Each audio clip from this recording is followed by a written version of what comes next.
যে আলোর বাহার রাতের নগরীকে আলোচনায় এনেছিল সেই সড়ক বাতিগুলোই যেন ক্রমশ বোঝা হয়ে উঠছে রাজশাহী সিটি কর্পোরেশনের জন্য। প্রয়োজনের অতিরিক্ত ব্যবহারে বেড়েছে বিদ্যুৎ খরচ। এরই মধ্যে সংস্থাটির কাছে বিল বকেয়া পড়েছে প্রায় ৪২ কোটি টাকা। তার উপর প্রতি সপ্তাহেই একটি পোলে ৩ থেকে ৫টি করে বাতি নষ্ট হয়ে যাচ্ছে। এই অবস্থায় সৌন্দর্য ও নিরাপত্তা অক্ষুণ্ণ রেখে কম সংখ্যক বাতি জ্বালানোর পরিকল্পনা নিয়েছে সিটি কর্পোরেশন। স্যান্ডেলিনা সো, রূপচর্চায় আভিজাত্য। কল্পনা মোড় থেকে তালাইমারি সড়কের দূরত্ব প্রায় ২ কিলোমিটার। এই রাস্তার ডিভাইডারে ২০২২ সালে লাগানো হয় ১৩০টি সড়ক বাতির পোল। প্রতিটি পোলে বাতি রয়েছে ১৩টি করে। এতে ব্যয় হয়েছে প্রায় ৩.৫ কোটি টাকা। হিসাব কষে দেখা যায় প্রতি ১৫ মিটার পরপরই একটি বাতির পোল। রাতের সৌন্দর্য প্রশংসিত হলেও ঊর্ধ্বমুখী সড়ক বাতির এমন ব্যবহার নিয়ে শুরু থেকেই প্রশ্ন উঠেছে।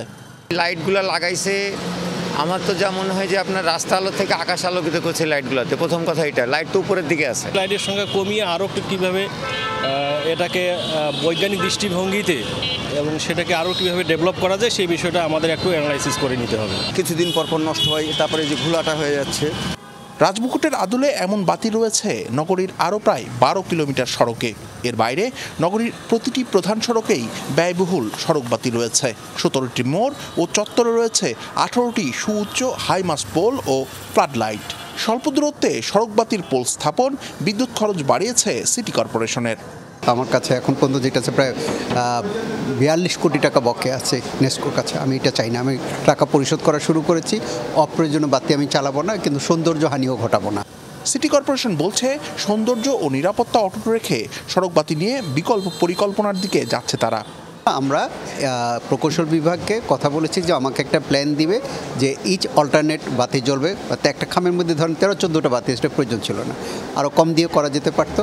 সবগুলো বাতি একসাথে জ্বালানোর প্রয়োজন নাই।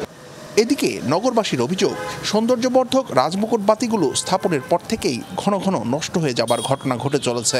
বর্তমানে প্রতিটি পোলে গড়ে ৩ থেকে ৫টি করে বাতি জ্বলে না। প্রতিটা পোলেই ১ সপ্তাহের ভিতরে লাইট কেটে যায়, আবার ঠিক করে যায়, আবার লাইট কেটে যায়। ৪টে ৫টা, কোনো পরে দেখা যায় যে নিচ থেকে লাইনই নাই, পরে লাইটই জ্বলতেছে না। একটা খুঁটি তো অনেক টাকা ব্যয়বহুল, এবং যে টাকা দিয়ে ব্যয়বহুল দিয়ে লাইটগুলো লাগাইছে, এত লাইট লাগানোর প্রয়োজনও ছিল না। এসব বাতি স্থাপনের ফাইলগুলো খতিয়ে দেখে পরবর্তী ব্যবস্থা নেওয়ার কথা জানিয়েছে সিটি কর্পোরেশন। কোনটা কোন ঠিকাদার পেয়েছে, কত সময় পর্যন্ত ছিল, তাতে পারফরমেন্স গ্যারান্টি আমাদের কাছে আছে। কারণ কাজ শেষ হওয়ার পর একটা নির্দিষ্ট সময় পর্যন্ত পারফরমেন্স গ্যারান্টি আমাদের কাছে থাকে। যখন এটা ফুল অপারেশন থাকে, দায়িত্ব যথাযথভাবে করে, তখন নিশ্চিত হওয়ার পরে তখন পারফরমেন্স গ্যারান্টি ফেরত দেয়। ২০১৯ সালে রাজশাহী সিটি কর্পোরেশনের সড়ক বাতি স্থাপনে দুর্নীতির অভিযোগ প্রথমবারের মতো আলোচনায় আসে। তৎকালীন সিটি মেয়র AHM খায়রুজ্জামান লিটনের ঘনিষ্ঠ ঠিকাদারি প্রতিষ্ঠান হ্যারো ইঞ্জিনিয়ারিংকে সরবরাহকৃত বাতির বিপরীতে বাজার মূল্যের চেয়ে প্রায় ৬ কোটি টাকা অতিরিক্ত পরিশোধের এই অভিযোগ এখনও দুদকের তদন্তাধীন। শিবলী নোমান, যমুনা নিউজ, রাজশাহী।